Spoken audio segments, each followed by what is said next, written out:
Okay, so in this video I'm gonna cover a couple of tips on setting up the car for the race or for qualifying for different conditions, and few things I learned over the last couple of weeks studying people who can explain this very well.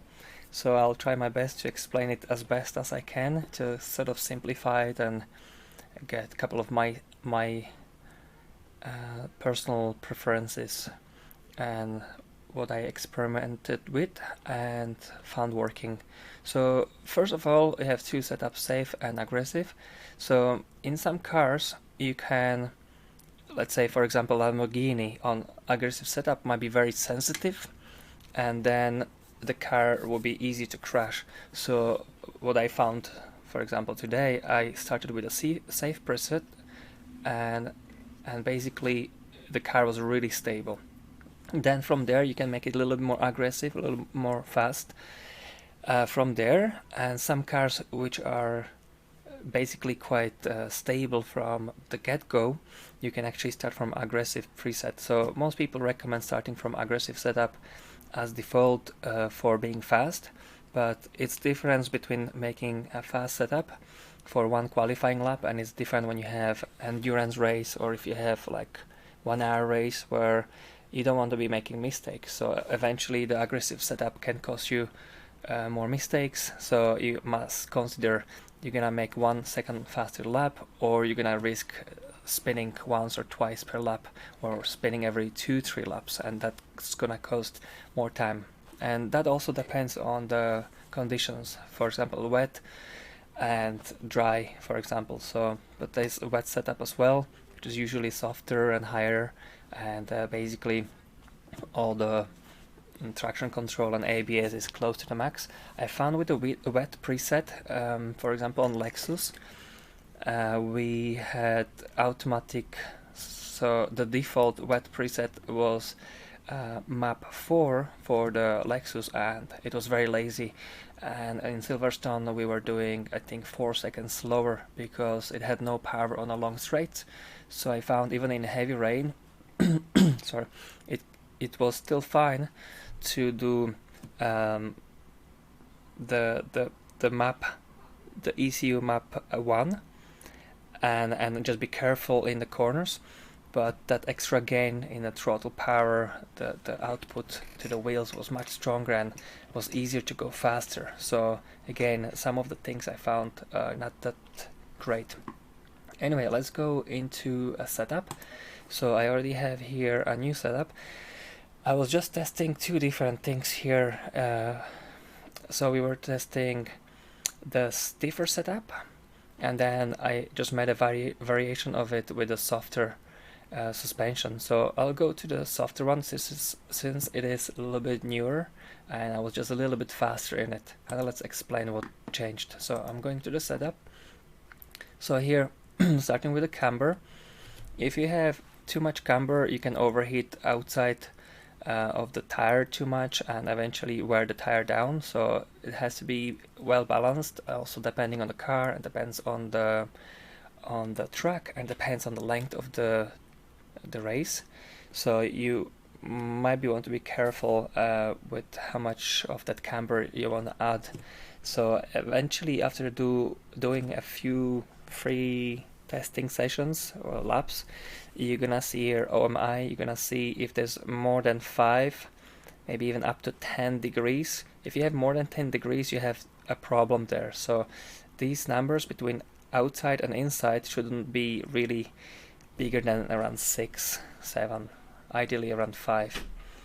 And then you have a toe in and toe out. So obviously the toe in, it's better if it's negative number, so that actually helps the car turning in into the corner. But again, the higher the number, more friction in the tires, and that will also keep them warmer and also wear them faster and slows down the car on the straights. But it's a small angle anyway, so it's quite safe.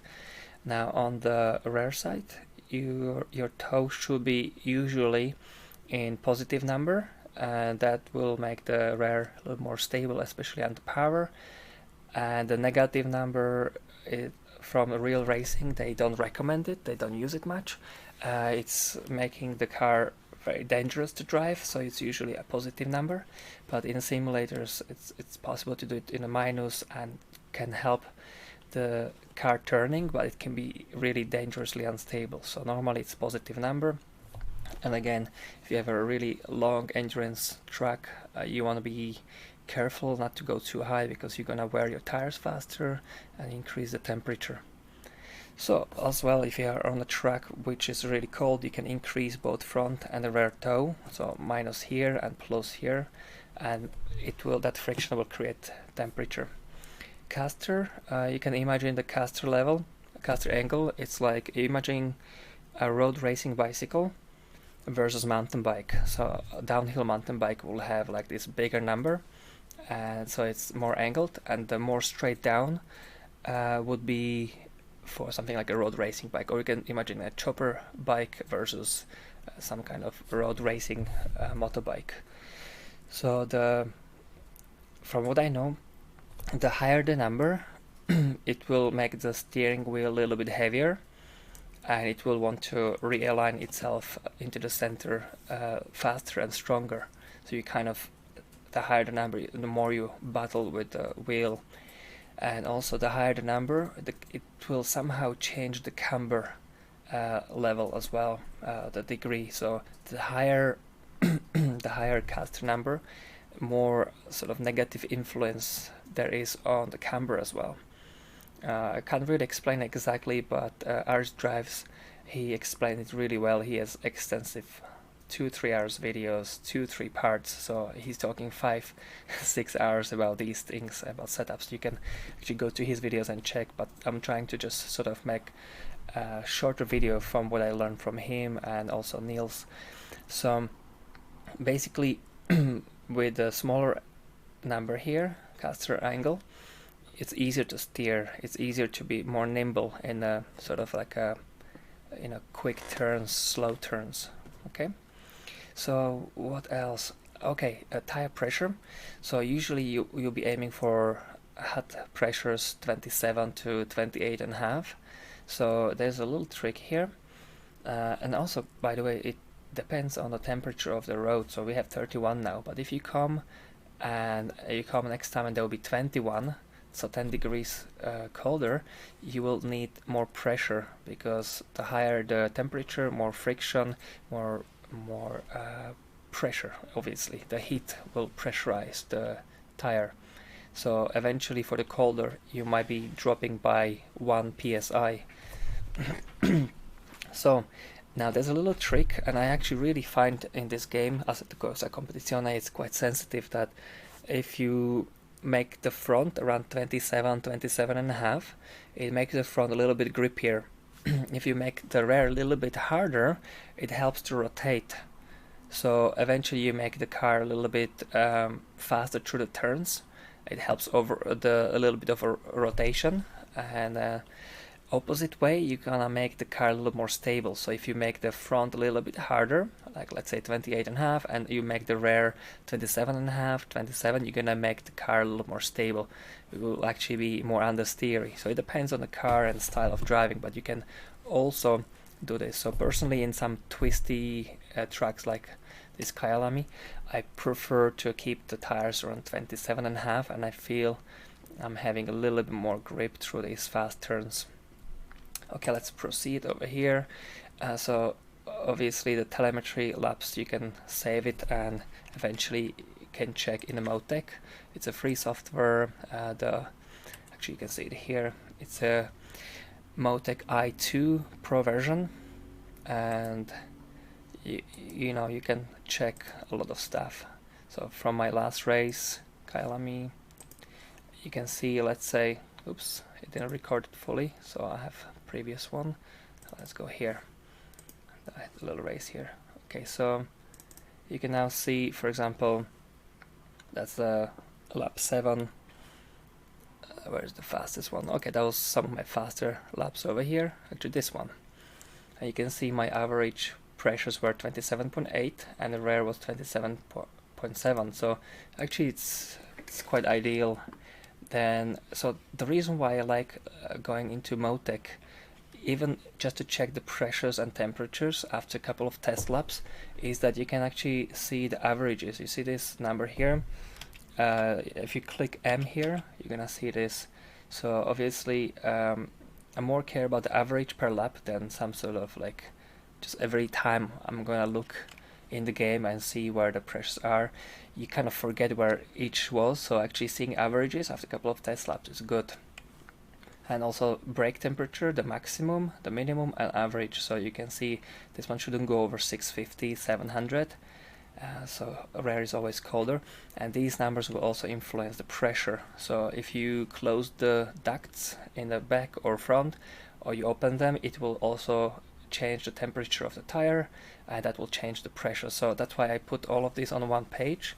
This is not a standard MoTec page, but it's the one that I actually designed a little bit myself with also help of Niels, and I used his work space, and I will actually attach the link to this one if you want. It's just a little bit more stuff on one page. I don't like clicking around too much, so that's why I use this one.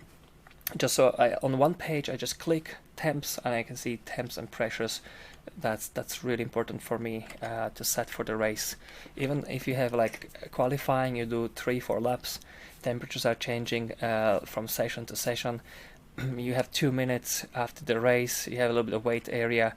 If you have these telemetry laps clicked here on 99, it will be, if you have a long race, you're gonna have all the laps in one file, which is nice to compare how you do, how your car behaves in every lap if you want to analyze it. So I do just quickly jump in here, jump back to the game, and make sure that this is fine. So one thing that I learned recently with the tire pressure and the ducts and also temperature is that, because I used to go into the MoTec and I realized these ones could go to 650, so I was using the rear ducts at level 1. But then the cooling of tires was a little bit worse, so basically my tire temperature was like 5 degrees higher, and I realized after like 20 minutes the car started to be quite slippery. So, and after I watched the videos from Jardier, I realized that, he mentioned, and there was a good point, and I tried it and realized that if you go from 1 to around 3, sometimes even 5, he said at SRO esports, these guys are using even 5 just to cool down for these long endurance races to preserve the tires for the race. So since then I calmed down and I put it close to default, like 4.3 is usually default, and I realized the car stays stable for longer in the race, and actually definitely works. And then you can see the temperature here will also be the average temperature. I think I was getting like 85, 87 and something else, so actually changing those numbers will influence the temperatures. So let's move on to the next one. Where are we? The brakes. So usually you want to use the front brakes, rear brakes, pads 1, which are the ones that usually go for 1 hour up to 1.5 hours. And so if you need something longer to last, so number 2 will last, I heard it's for 12 hours, and then 3 will be good for rain, because they will, they will not be as strong, they don't have as much friction, they will last long, but they will not be strong. And I tried them, and you have to really brake like 5-10 meters earlier, so I didn't like them. And 4 is experimental.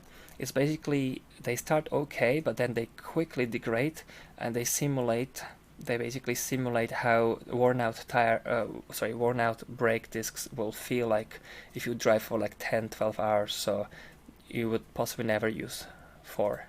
So usually I leave it on 1, and that's it. For most of my racing that will be enough, unless I have endurance race, and then we click on 2, and that's it. Okay, now mechanical grip. Here we are. So what I was experimenting here was with the wheel rates, and I found out that I like how the car handles when the front is really stiff and the rear is kind of medium or maybe stiff as well, but not too stiff, so that doesn't slide. So then with the front really stiff, I feel the car is really planted and it's easy to kind of point it where you want it. But again, if you want a little bit of rotation, then you want to keep it a little bit softer, and then especially off throttle the car kind of dive down, puts pressure on the front tires and increases the grip for turning. And then rear, you just want it to be just stiff enough but not too stiff so it doesn't slide too much, and you can control that. And depends on the track. If it's too bumpy, you know, you want to be able to find a good compromise. Also bump stop range 0, 1, 3. In the front, most aggressive setups don't have 20 or anything, either 0 or 1 from what I've noticed. So I usually keep around 1 and so on. Okay, so what else we have here? So anti-roll bar, I'd say that's I'll mention it anyway for anyone who is watching and not sure exactly what they do.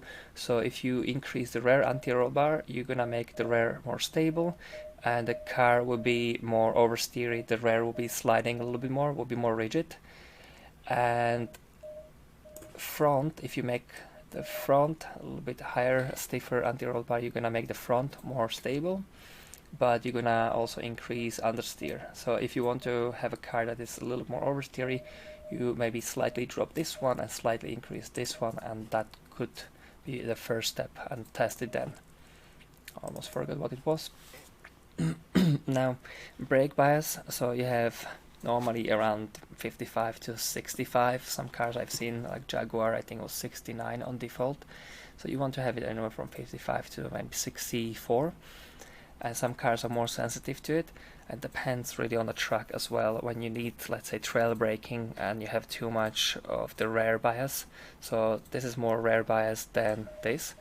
So basically then you have the risk that if you tap the brakes, you're gonna lock the rear tires and you start sliding while you try to trail brake. You actually gonna be spinning out, which is very dangerous, especially when your tires will be worn out or the track will be wet. So if you start seeing yourself sliding out under braking, shift this a little bit forward, 58, maybe 60. And especially on the wet, you want to be a little bit more forward, unless you want to be able to brake on straight line and then just coast into the turns. Then you can be a little bit more to the back. So that's kind of important as well. So more you spread it between front and the back, the more braking power, but higher risk that you're gonna spin out on the braking. Dampers. So a lot of people don't really understand dampers, and so I'm trying to explain it the way I understand now.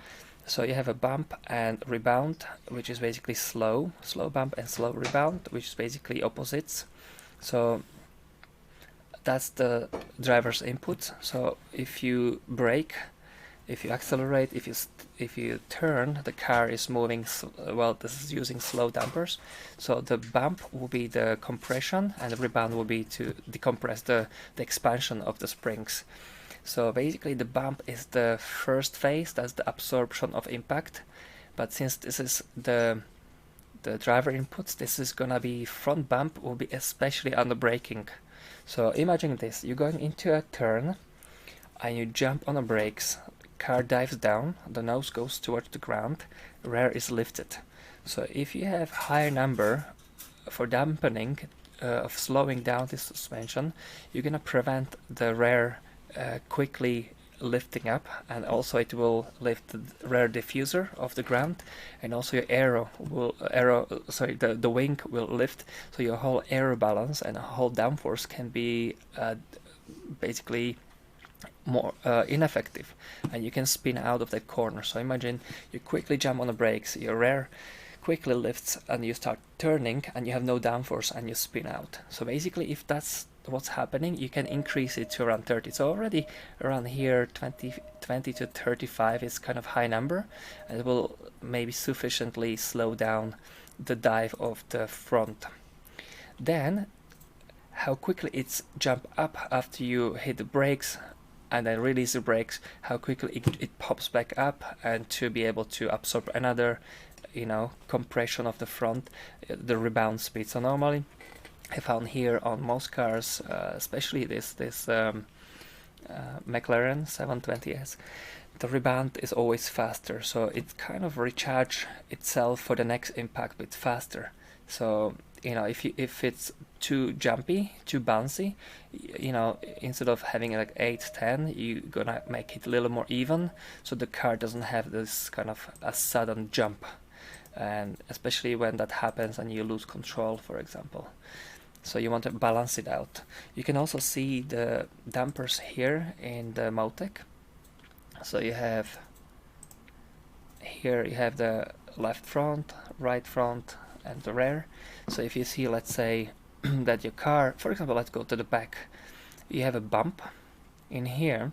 So you can see that in this graph it shows that I have 36% of time there's bump in a slow speed. So this gray bar over here, that's all slow bump, and this is slow rebound. So basically it shows me that I have way more bumping than rebounding happening in the suspension. So well, in this setup it works fine, but maybe if I had troubles and I want to balance it out, I could increase the slow bump even more to dampen it, so it's actually not happening as much. And if I would increase my slow bump even more, it might likely to move this point will more go towards the center. Same here. And then you have the fast bumps here, so you can see the high bump and the slow, the high speed, the fast bumps and fast rebound. So if you see here, you have 17.6%. Here you have 19. It's happening that there's more rebounding going on, but it's way more balanced than the slow bumps, and they have different settings. So that's why you're gonna see these numbers more. So, and also once you see that the graph is kind of like a spiking up, it means the dampening effect is not as big as if it's just kind of pushed down here. But I think it depends on the suspension strength, stiffness, and also on the car. So you're gonna see different graphs. So basically the more spiky it looks, the more sort of like less dampening is happening, rather than if it's like kind of pushed down, that dampers don't really move fast. It's kind of blocking their speed, so that makes the car can be a little more reactive, kind of faster to react. Imagine that if you have a lot of damper speed, that means suspension is really moving fast. That can make the car really bouncy. So personally, I like the rear to be a little more stable. Sorry, hold on, opposite. The rear a little bit more bouncy, and the front a little bit more rigid. So I have a little bit more precise steering, and when the back is a bit loose, it seems like the car rotates a little bit more. So dampers are quite important, and you can test different options and different extremes, different combinations between stiffer, slow bumps and softer, which is faster rebound. So yeah, let's progress. Now on the rear side, if you have let's say, thanks to Niels, obviously, I learned this, that if you have, let's say, a car like a Porsche, when you accelerate and the rear squats down and the front is lifted, and then you have a massive understeer on the throttle, so basically then you can increase the bump stiffness in the rear, and that will it will basically slow down the compression of the rear. Yeah. So anyway, the best is to just experiment and test it out and see how the car behaves, if it actually makes you faster, more stable, if your lap times are improving. I actually was playing with the dampers a little bit, and I was thinking I'm improving, and I was looking at these graphs, these graphs, and eventually these graphs don't mean that much, because at the end of the day, it's really understanding what you're doing here, how it's going to influence the front and the rear of the car, and how the lap times are changing, how the comfort of and confidence of car is changing as well.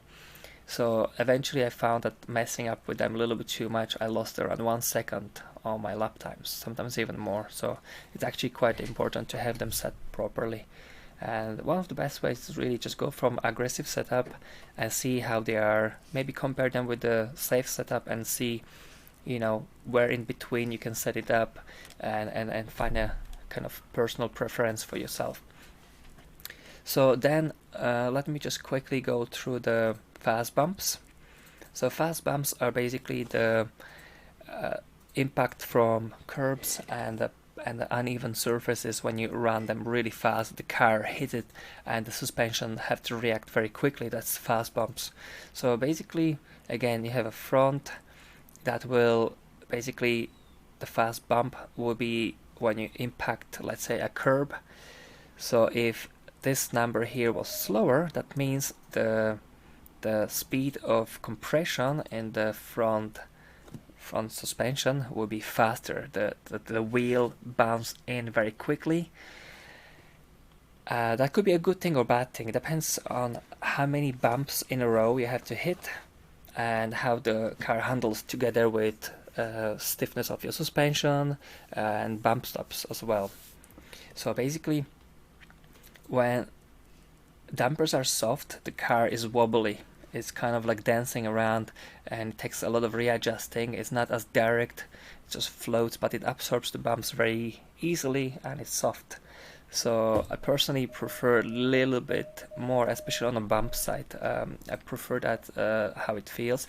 But if you have them too high, so basically that means you slow down the compressor. So you impact from the bottom and the front. It takes a while before it compresses. That could be a problem when you have multiple bumps and the suspension is not able to react quick enough for the next bump.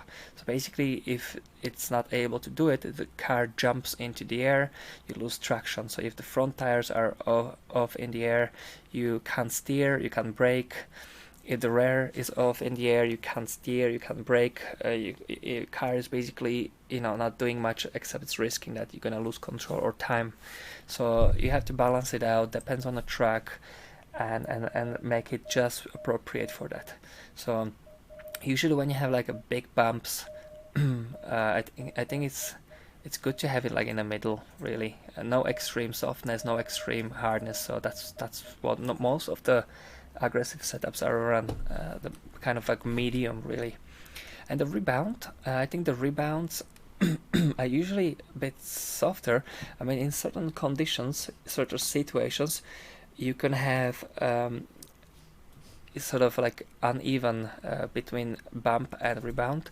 And what it does, basically, you have an impact hitting the front tires, you slow it down, but then you quickly kickstart because of this number is smaller, which means softer and faster reaction of the damper.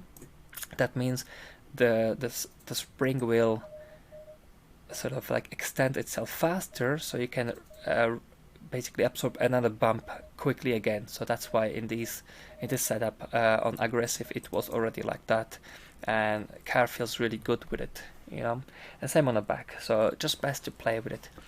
Okay, last one, and we're almost there, is aero.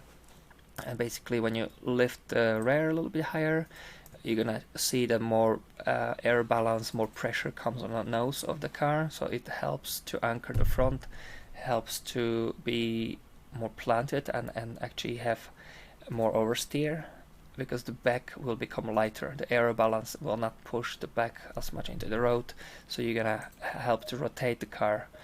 And as well here, I've noticed on a safe setup, they were like this, somewhere like 68 and 80, something like this for safe setup. I was testing Lamborghini a while ago, and it was really stable. Once I started to mess with these numbers like that, I started to see the car was a little bit more unsettled and it was harder to control. But the key is to find a good balance, and especially this number is very helpful, and I think a lot of people start to understand much better how this air balance and the ride height influences the handling. So that's quite important. And then the rear wing, so seemingly these cars really need the wing to be producing downforce. So sometimes you might go like, okay, if I put the smaller wing, I'll be better on the straight lines, but then every time you go into corner, there'll be a little bit of that insecurity that you might lose it and be, dangerous. So, it depends on the track, like Monza versus something like Kyalami, where you have a lot of turns, or Hungaroring, where you really want downforce so you can really fly through the turns. So find a good balance there. If the road is smooth enough and you can keep this as low as possible, or maybe 2-3 millimeters from the lowest, you're gonna make the car sort of most pointy and stable. And as I say, the only problem there will be if you hit big bump and you're bottoming out the suspension, then maybe you increase it a little bit just for safety, so you don't have a problem with the handling. And again, if your car is set, for example, like this, and you find it oversteery, before you start touching the the anti-roll bars and changing that, maybe you just do 2 clicks here and make the rear a little bit lower, and also less oversteery, more understeery, but just slightly, just to keep the rear a little more planted. Anyway, I think that's enough for this video. Just, small demonstration. Best is to test and see how the car behaves. Anyway, see you in the next one.